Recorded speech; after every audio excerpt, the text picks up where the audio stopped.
Alam nyo guys, sobrang Chicago natin ngayon. No? Tingnan nyo. Oh. Te, yun na yung Chicago, te. Yung ano, yung when I'm back in Chicago, I'm Pumunta feeling. siya, pumunta. Diba? Bumubulo si Gia, kuha ka doon. Alam niya kasi yun eh. Pero, carry lang, tignan mo naman kasi sobrang over naman sa reminis yung peg natin ngayon, mga naka-high school uniform pa, may prof. May prof! Ako, hindi pasado sa uniform ko. Pakak-uniform, parang mga teenager lang eh. Hindi kasi actually very nostalgic talaga, parang alalahanin yung high school memories natin. Yung parang wala may energy pa tayo, yung nasusulit pa natin yung break time natin. Ngayon kasi sa college parang konting kubot, parang ka na-hard. Through the rain! Oo. Pero meron pa talagang ibang nakakamiss sa high school. Ano? Yung recess? Ayun! Bilis yung kumagot, no? Oo. Ngayon, nadali Ayun pa na boss. mabuhay siya. Kayo ba? Ano ba ginagawa niyo tuwing recess? Sa amin, actually, 40 minutes lang yung lunch namin. So like, yung mga yung two-thirds talaga nung time na yun, nilalaan talaga namin sa, chikahan with friends, kung anek-anek, ayun. Ano naman pinagkakatsikahan nyo? Nagkakawat? Pinagkakatsikahan nyo as science high school student? Okay naman sa Science high school, no? Kala mo naman eh. ganun. Kailangan mention Pero na. actually, sa totoo lang, bukod sa pinag-uusapan namin yung mga issue. Hindi, actually, pinag-uusapan namin yung mga librong binabasa namin. Mga modules, gano'n? Oo nga. Yun ba yun? Yun ba yung mga malalaking libro sa library? Kasi diba, science high school, so mga achiever yan eh. Mga weirdo, mga nerd. Okay naman sa weirdo, grabe yung negative connotation. Kaya mo kaming weirdo. Pero grabe, hindi talaga. Kung, baka magulat kayo, pero ano lang yun eh. Wattpad. Nagulat kami. Oo, ano lang talaga siya. Wattpad lang kasi talaga siya. Alam mo yun, hindi ko alam sa ibang breed ng science high school student na sinasabi mong nerd or whatever. Kung anong type yung libro na binabasa nila. Pero ang alam ko, most of us, at least yung friend group ko, hayok na hayok talaga kami nun sa Wattpad. Umabot din talaga tayo sa panahon na sikat ang poplit, no? Pero parang hanggang ngayon pa naman. Hanggang ngayon pa naman. Totoo yan. Pero alam mo, hindi lang naman Wattpad yung poplet eh. Marami yan. Yung pang panahon pa ng mga tita natin at mga nanay natin. Ang tawag nun? Poplit. Actually, kaya nga, ayan yung topic natin ngayon sa Politikan Episode 2! Galing sa baul o swak sa banga. Ano man ang current vibes mo sa literatura, get ready to be seated dahil panitikan time na. Pag-usapan natin ang pop literature sa Pilipinas at ano nga bang ambag nito sa atin at bakit ito binabasa ng masa. Teka, para malinaw, habang kumakain tayo ng mga snacks natin, ano ba talagang ibig sabihin natin pag sinawag natin pop literature or poplet? Actually, ayon sa mga pag-aaral ng mga eksperto, sa kultura tulad ni Bienvenido Lombera, sabi niya ang popular literature o poplet daw ay mga akdang isinulat para sa masa. Madaling makuha, mura at higit sa lahat, naiintindihan ng karaniwang tao. Kasi ginagamit ang pang-araw-araw na wika. Kumbaga, hindi mo kailangan ng dictionary para basahin ito. Parang siya in a sense yung kabaligtaran ng mga classic literatures or mga high-end literatures na binabasa natin or pinapabasa talaga sa atin. Like for example, Hamlet tsaka Romeo and Juliet. Pag sinabi kasing poplet, parang yung masa mismo, yung hook na basahin yung certain story na yun. Na parang yung masa yung nagdi-dictate sa kung ano ba yung pasok dun sa poplet. Kasi ibig sabihin, kapag nasa poplet ka, maraming tao ang may alam sa story na to. Ganun. Sakto, di ba? Yung poplet, binabasa mo kasi gusto mo siya. Hindi siya dahil required siya para sa isang exam. At yung pinakamalaking ambag kasi nito, sinasalamin niya yung karanasan at pangarap ng mga Pilipino yung sa particular na panahon. Kasi sa lang din naman yung pag-uusapan. Dako muna tayo sa OG ng poplit ng Pilipinas. Ang comics. Yun, Yeah. Alam niyo ba, noong 1950s hanggang 1970s, ang Pilipinas ang isa sa pinakamalaking producer ng comics sa buong mundo. Ooh, grabe naman sa fan fact. Siguro favorite mo si Gagamboy, no? Parang fan na fan siya ng comic, ano, gano'n. Pero totoo rin talaga na naging super sikat ng comic sa atin. Parang may mabanggit ka lang na character sa atin. Alam agad, kung mula bata hanggang siguro kahit mga generation natin or mas matanda pa.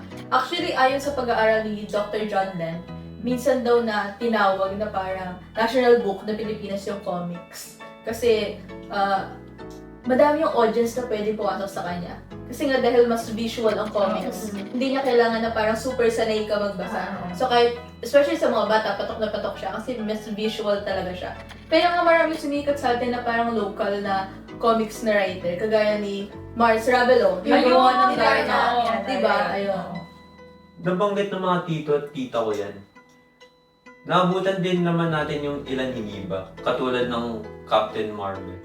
Barbell ata. Barbell. Ayun, pero actually, alam ko yung name, pero parang hindi ko siya naabutan. Ano, Sobrang luma yung 1940s. Parang ang napabutan ata natin mga adaptation na ng ayun, oo. Mga movies na Parang yung mga, siguro mga tito-tita natin, gano'n, ang alam nila is yung comic. Tayo kasi ang alam natin mismo yung movie na, Oo. parang Gagamboy, Captain Marvel. Plastic Man. Yung Volta, hindi ko napanood yun. Plastic Man. Oo, napanood ko Yung yung kay Marian, yung parang sa... Itlog. Sa may itlog. Ayun, hindi ko talaga napanood din. Oo, ayun. Pero totoo rin talaga na parang kung titinan mo yung sa mga nabanggit natin, yung mga comics na alam natin, parang superheroes yung topic, or hindi kaya yung parang mga local na mythology na meron tayo sa Pilipinas. For example, Pedro Penduko, di ba parang mga aswang-aswang? Oo, yun yung merong kulot na, yung main character niya kulot. Oo, ayun, parang something na Yan. yan. Actually, naging mainam nga ang comics sa ating mga Pilipino kasi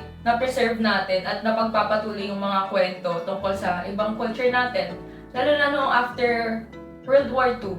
Kasi di ba nakita pa rin kahit sa mga fictional stories kung ano ba yung kultura ng Pinas, lalo nung unang panahon. Pero parang nakakatanda naman tuloy alalahanin yung mga yan. Parang meron pang isang libro yung lagi nung nakikita sa mga tito at nanay ko. Tito. Yung mga maliliit na libro, yung mga pocketbooks. Ano ba yun? Wait, di ako familiar dun.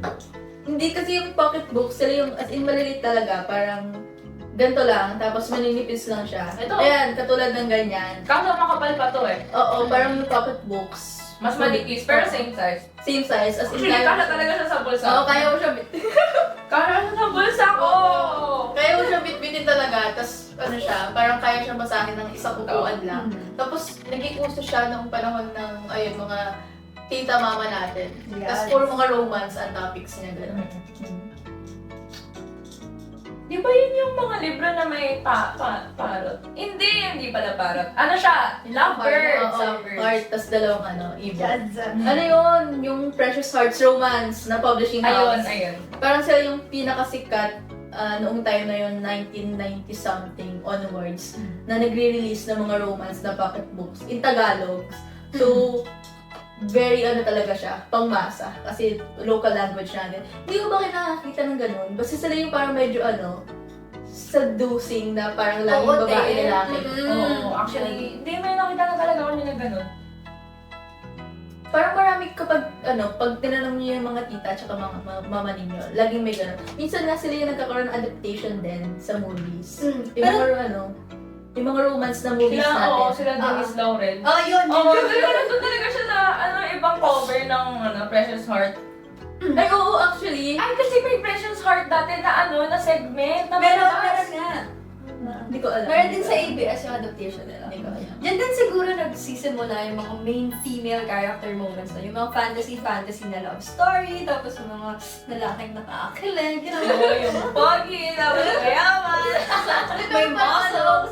Siguro in a way, kaya naging sikat yung pocketbook. Kasi ayun nga, parang nai-imagine ng mga audience, kasi di ba mga babae ang audience, nai-imagine nila na sila yung bida, tapos nagkakaroon sila ng escape reality, na oh my god, ako to yung bida na to, tapos may pogi ako na partner, tapos very, affordable na naman ang pocketbook kasi di ba mura pa before, so mga ilang piso lang ata, siguro. Mura. So meron ka ng pocketbook, so mas mabilis din siyang ma-circulate at mabenta talaga. Actually, ayon sa pananaliksik, tulad ng scholar na si Dr. Soledad Reyes, ang romance pocketbooks daw ay naging takbuhan ng mga ordinaryong Pilipino, lalo na ng mga may bahay or mga OFW. Actually, katulad dong sa lola ko, sa kanya ko kasi unang nakita yung mga pocketbooks na ganyan. Sakto, OFW din siya. Pero paano ba mga plot ng mga pocketbooks? Katulad ba yun ng mga rich guy, poor girl? Tapos hindi gusto ng magulang kaya paghihiwalayin. Pero parang wala naman akong nakitang lines na bibigyan kita ng 1,000,000, layuan mo lang yung anak. Pero ang bag talaga ng pocketbooks na hindi natin matatanggi, yung pagpapanatili ng ugali ng pagbabasa sa wikang Filipino. Totoo. Tsaka yung sa parang plots, parang paiba-iba rin naman. Although, common nga yung theme na nasasabi natin kanina, may mayamang lalaki talaga. Tapos laging hasyendero. Kaya kung papansin ninyo yung mga teleserye din natin sa TV, puro mga hasyendero din ang mga kasi yun yung mga parang nakakilig during that time. Pero dun sa sinabi ni Eunice, parang totoo na very nag-enrich din yung pocketbook. Kahit sabihin natin na hindi siya knowledgeable book in a sense. Parang lumabas nga sa survey before ng National Book Development Board ng Pilipinas na aside sa Biblia, pangalawa sa parang pinaka binabasang printed materials yung pocketbook. So in a way, medyo dapat maging thankful tayo sa pocketbook kasi napagpatuloy niya yung gusto or yung interest ng siguro mga young adults natin na magbasa pa rin naman, di ba? Pero kayo ba, nakapagbasa ba kayo ng pocketbook? Like, na-try nyo bang silipin yung pocketbook ng mga nanay ninyo? Siguro oo, na-serious ko. Pero since matagal na yun, feeling ko nakalimutan ko na yung mismong story. Pero naalala ko, syempre, binuklat ko yun. Kasi hindi naman siya interesting pa sa atin. Ilang taon pa lang ako. So ako, hindi talaga. Like, parang wala naman ako nakikitang ganun eh. Pero yung nababasa ko kasi talaga, yung sinabi mo kanina, Wattpad, Ayun, doon, Wattpad. for rich guy, tapos poor Ayun, girl. doon yung sinasabi mong plot. Yeah. Yung Wattpad kasi, parang hindi talaga siya pwede na hindi magkakaroon yung mga high school students. Totoo. At dahil nga digital na yung mundo nun, nung pumasok ang 2010s, lumipat ang platform sa Wattpad. Dito na talaga sumabog ang public para sa generasyon natin nun. Kasi sino ba rito yung hindi nakakakilala kila Jonax, Blue Maiden, sino pa ba? April Avery. O yun, Biatch. Tsaka meron pa yung isang kilalang author na lalaki. Yung naka-black mask. Strike and Black, yung sa Ayun, Yale University. si Kim. Oo. Ayun. Kasi ayun, sinasabi rin talaga sa isang research paper ni na Dr. Janairo. Ayun, Dr. Janairo. Na ang Wattpad daw ang nag-democratize o nagpalaya sa pagsusulat sa Pilipinas. Kasi dati kailangan mo pang dumaan sa malalaking publishing house para mailathala yung libro mo. Sa Wattpad, kahit high school student ka, nung nasa kwarto mo lang, pwede kang maging sikat na author. Katulad ni Guy Salludes. Oo, di ba parang college student lang siya nung nag-start siya nung sa university series niya. At ang nakakatuwa pa, nagkakaroon sila ng cross-media adaptation, diba? So mula sa cellphone screens natin, nagiging physical book sila sa ilalim ng pop fiction o kaya mga sitcoms, diba? Tapos nakita niyo ba yung pelikula ng TV series, yung like, She's Dating the Gangster? Di ba galing ng Wattpad? Alam niyo, hindi ko alam Wattpad pala yun. Kaya nga, What kasi you sobrang think? nagandahan ako dun sa nung pinanood ko siya. Siyempre, Katniel. Tsaka yung Diary ng L. Diary ng Pangit! Hindi ko alam Wattpad pala yun. Grabe. Oo. Katniel, JD, grabe. Mga nag-break na, no? Pero, may iba tayo. Binabasa talaga ito kasi nandun yung relatability. Yung, kumbaga, yung mga karakter na sa Wattpad, estudyante rin, gumagamit ng slang, at nakakaranas ng mga parehong pressure sa school at sa pamilya na nararanasan din naman natin. Dahil na rin siguro sa pagiging ordinary ng mga writers, di ba? Kasi kung iisipin natin, hindi naman talaga sila yung nag-aral para doon o nagsanay. So, mas relatable yung fantasy na binabahagi nila sa masa. Tsaka parang di ba parang common siya sa pocketbook? Like sa pocketbook, nakaka-relate din or parang nag-imagine din ng mga readers yung sarili nila doon. Sa atin din, kasi di ba madalas ang setting sa atin, puro mga high school. Like He's Into Her, Four Bad Boys and Me, Hell University, puro sa high school. So madaling makarelate yung parang generation natin nung time na yun. It's parang lang talaga, parang hindi ko naman masasabing upgraded, pero same lang talaga yung pocketbooks nun, tapos yung Wattpad ngayon. Kumbaga nagbago din kasi yung yung sitwasyon natin. Depende Oo. din sa panahon din eh. Oo. Tsaka dagdag pa natin na sobrang accessible din talaga ng Wattpad sa publiko na pwede kang mag-save ng kahit ilang libro na gusto mong basahin offline. Offline niya. Tas anytime, anywhere pa. So sino ba naman ang aayaw sa libreng entertainment books? Accessible. Isa mo pa yung libreng platform para, alam mo yun, ma-express yung passion mo sa pagsusulat. Which is actually noon yun. Kasi ngayon, parang pag-ibig ay kapitalismo na rin talaga sa Wattpad, sa pa-coins nila dyan eh, bago makabasa ng Tsaka ang libro. dami rin ads. So, ayun, like, grabe kailangan maghintay ng 30 seconds bago ka next chapter. Tapos bawal ka na rin, may premium na rin, bawal ka na rin mag-save offline na unlimited. Oo, or Kailangan din. kailangan Oo, may wifi. wifi. Pero parang hindi lang naman sa Wattpad eh. Parang sa panahon ngayon, mahal lahat ng libro. Totoo. Actually, parang mahirap na humanap ngayon ng physical book or mahirap bumili kasi ang bigat na ng presyo. Mahal. Like sa mga fully book or ganon, kasi di ba mga high-end na mga stores, umaabot ng 1K mahigit yung mga libro, kahit local, and even yung mga second-hand. So, very mahirap na talaga mag-purchase ng mga physical book. Parang mas madalas nga, ako personally, naghahanap na ako ng alternative online. Yes. Or nagsasearch sa internet. Oo, yung mga PDF. Oo, or kaya ibang pwedeng basahin. Gano'n. Diba? Speaking of internet, parang dumadami na din yung forms of literature natin doon. Naalala ko yung sikat nung high school eh, mga nagbabasa ng mga tulay, mga spoken word poetry. Ayun. Oo. Wait, Grabe. sino ulit yung lalaking sobrang kilala pagdating sa spoken word poetry? Yung sumikat rin sa films. Si yung friend ni Yung friend ni Catherine. Hindi, yung pag narinig mo ang simula ng kanyang pesa sa film, parang alam mo na agad na masasaktan. My fave! The one and only Juan Miguel Severo. Ayun. Sa katunayan, bumibili pa talaga ako ng mga libro niya kasi parang hindi enough na marinig ko lang siyang nag-perform sa stage, no? Actually, meron akong alam na isang libro niya eh. Yung ba yung ito na ang huling to lang, isusulat ko para Oh, ang sakit nun, Be. Yes, grabe. Hindi ko siya kilala, pero siguro napanood ko na. Kasi di ba, uso sa YouTube before, yung mga videos ng mga nag-perform ng spoken poetry nila. Mm-mm. Sa mga Sa cafe, cafe, or kaya oo. sa stage. Ah. Ang alam ko talaga is yung sa yung sa may addict or parang mga ampalaya, basta spoken poetry. O kaya yung mga lumalabas sa TV, Yung like mga si Donna. nag-perform. Oo, si Oo. Donna, di ba parang spoken poetry sa Tsaka sa Showtime. TGT, di ba, may mga sumali doon yung pakbet. Oo, tsaka yung isang makata pa. Ay, Parang favorite naka-cosplay. device. Oo. Kaya nga, so ayon sa pag-aaral kasi ng kontemporaryong panitikang Pilipino daw, yung spoken word daw at ang mga sumusunod na poetry books gaya ng mga gawa nila Long Live o yung mga foreign pero sikat na sikat sa mga kabataang Pinoy at mga lokal na Makata ay nagbibigay ng boses para sa tinatawag natin yung hugot culture ng mga Pilipino. So binabasa at pinapakinggan daw ito ng mga kabataan dahil ito yung nagiging outlet nila kung saan nalalabas nila yung kanilang mga emosyon, anxiety, yung mental health nila, yung mga struggles nila about that na madalas hindi naman nila nasasabi ng direkta. Di ba kahit hindi ka broken, kapag narinig ka ng spoken word poetry, wala na, sa pool ka na dun. Easy lang din intindihin, kaya madami ang nadadala nito. Natumpak mo, boss. Grabe. Magpahanggang ngayon nandito pa rin yung mga collection ko ng mga spoken word poetry na ginagawang libro. Yan. Meron akong ganyan. Mahilig kasi talaga ako sa mga mapanakit na piyesa, tapos mga salitang may lalim at bitaw na mga isa, dalawa, tatlo. Pag bilang kong tatlo, wala ka na sa tabi ko. Flip top bigla.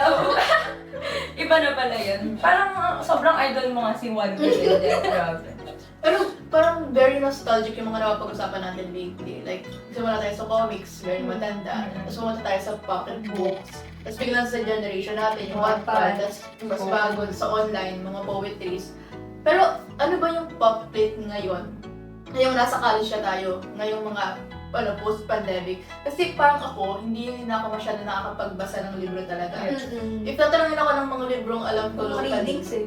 mga readings, elementary statistics. Hindi, pero ang mga alam ko ng libro is yung mga sikat din talaga, like some people need killing, gano'n. O kaya yung mga libro nila Bob Ong, or nila Ricky Lee. Pero dati pa rin kasi yun na-publish, diba? Actually, parang early 2000s pa rin yun. Tsaka, in a sense, hindi siya yung parang kilala talaga ng basa or in a sense, poplit. Kasi di ba kapag sabi mong poplit, kahit yung mga hindi bookworm, nagiging napapabasa Kasi parang nila. ibang type siya ata ng literature. Oo, Parang kasi- novela na siya or something. Oo, kapag poplit kasi yung sinabi mo, kahit sino yung pagtanungan mo, madaling ma-recognize sa kanila yung mga libro na yun. Ayan. Relate agad.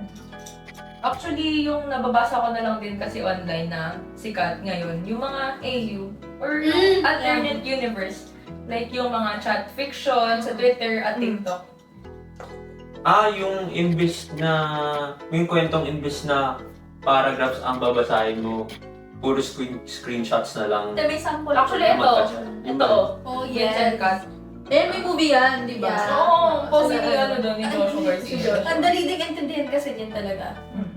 Alam mo yun, may pagka-jegemon din sila mag-text. Parang yun yung super sikat ngayon, like sa Twitter tsaka sa TikTok. Parang Oo. yung mga ang ginagawa nila ngayon is yung mga K-pop or kaya yung mga P-pop na mga fandom. Gumagawa sila ng AU para sa mga ships nila, gano'n. Love Binapon story. sa 17. O kaya yung Mingyu as your boyfriend. Oo, gano'n. diba? Oo. Ikaw si Your Name. YN. Gano'n. So, sobrang sikat din talaga nila. Parang in a sense, marami tayong parang mas kilalang writers na doon nagsimula. Pero alam nyo ba na parang sa modern daw na kultura ng pagbabasa, yung parang tawag sa style ng AU ngayon is yung hypertextual storytelling. Kasi nga parang hindi siya conventional na paragraphs natin. Ganon. Wala eh, bagay na bagay kasi talaga yun sa kabataan ngayon. Kasi parang nagbabasa ka din ng mga chismis o chat ng ibang tao. Kaya hindi nakakatamad basahin. Kasi nga, madalas mas maiksi tignan. Kasi hindi na siya paragraphs. Tsaka diba napaka-accessible na. Hindi mo na kailangan bumili pa ng actual na libro. Pwede mo na lang siya i-download sa special app. Tapos, habang nagpapakain ka sa algorithm ng social media, nakakapagbasa ka pa ng mga fictions. Minsan nga kahit hindi ko naman fandom. May dumadaan sa FYP ko sa TikTok ng Ako din. AU. Oo. Pero hindi ko naman kilala yung mga tao na to, yung mga bida na to. Ang Parang- interesting din kasi Oo, nadaan. Hindi tsaka catchy siya. Like, kasi may soundtrack sila. Lalo na pag one shot, tapos may mga comments doon. Ilabas na yung part 2. Ano yan? Hindi tsaka may background music kasi. So, mas ma-feels. Ganun. Ano ba, pampatulog ko nga yun. Kasi pag binabasa ko siya, parang napupunta ako sa ibang dimension. Nagugulat na lang ako, tapos basta pag inisip ko siya, kinikinig ako. Asim ko din.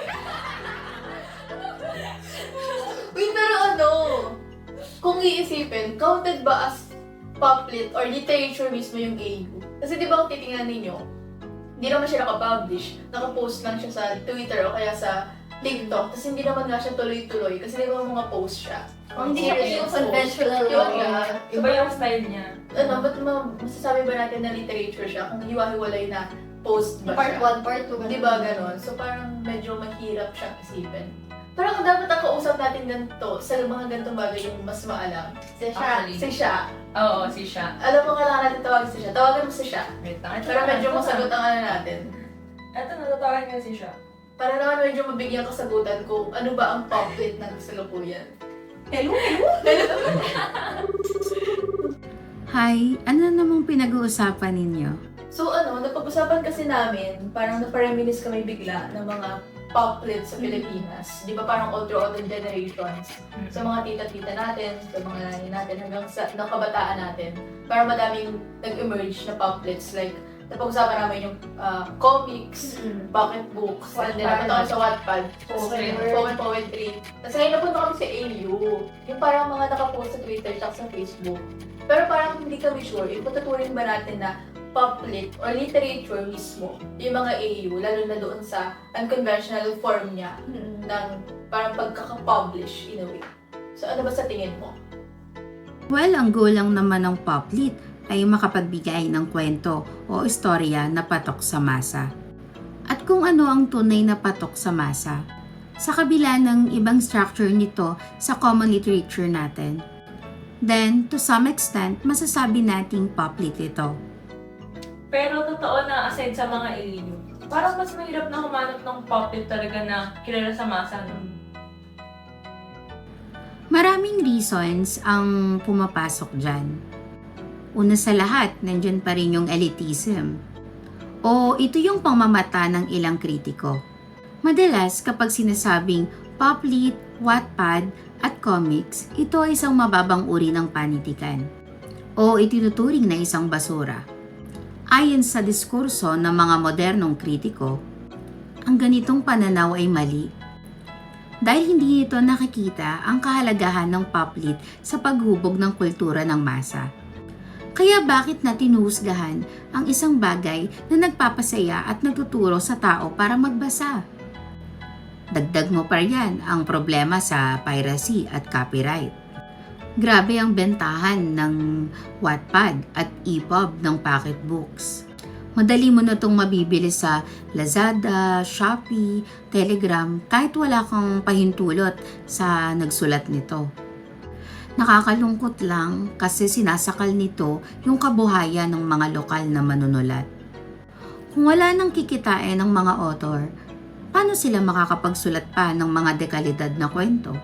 Pero alam nyo, sa kabila ng parang maraming problems natin ngayon sa discourse about sa public or even sa literature in general, parang maganda pa rin naman yung future in a sense ng public sa Pilipinas.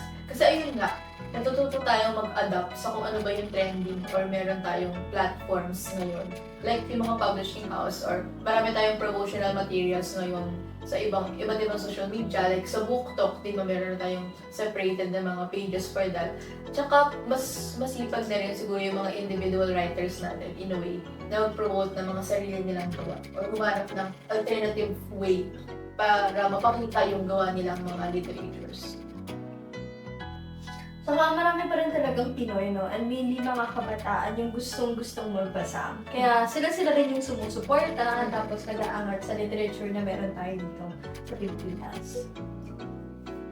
Ibig sabihin, hanggat may mga Pilipinong may kwentong gustong isalaysay, or hanggat mayroong kabataan, actually hindi lang kabataan, hanggat ang masa ay naghahanap ng masasandalan sa pamagitan ng mga salita, hindi mamamatay ang public. Yup. Ano yun? Tapos na ang recess! Tapos na talaga. Bell na, ganun. Kaya bilisan nyo na. Makapasaran pa tayo ng pinto ni Sir. Pero bago ang lahat, meron ba kayong mga huling hirit para sa usaping poplit? Para sa akin, ang poplit ay hindi lang basta pampalibas oras. Ito ay kasaysayan natin na nakasulat sa paraang naiintindihan natin lahat. Tsaka patunay na to na yung kabataan or like yung masang Pilipino ay meron silang parang shared culture na pagbabasa na in a sense parang nag-create sila na ito yung poplits, ito yung mga binabasa ng masa ngayon. Kaya kailangan natin silang bigyan talaga ng mga kwentong makikita nila yung kanilang sarili. Ganon. Kaya sa mga nakikinig sa panitikan, huwag kayong mahiyang magbasa ng Wattpad, pocketbook, o comics. Ang mahalaga, nagbabasa kayo at natututo dito. Diba? Dahil Dahil enjoy. yeah, ang tunay na panitikan, wala naman siya sa kapal ng libro o sa lalim ng salita. Ito ay nasa bigat at ambag nito sa puso ng tunay na magbabasa. That's true. Siyempre, at ayun na nga, yan ang tsaa para sa araw na ito. Ako si Eunice. Ako si Althea. Ako si Gio. At ako naman si Andrea. Ako si Sha. At ito ang Panitikan. Hanggang sa susunod na recess! Esen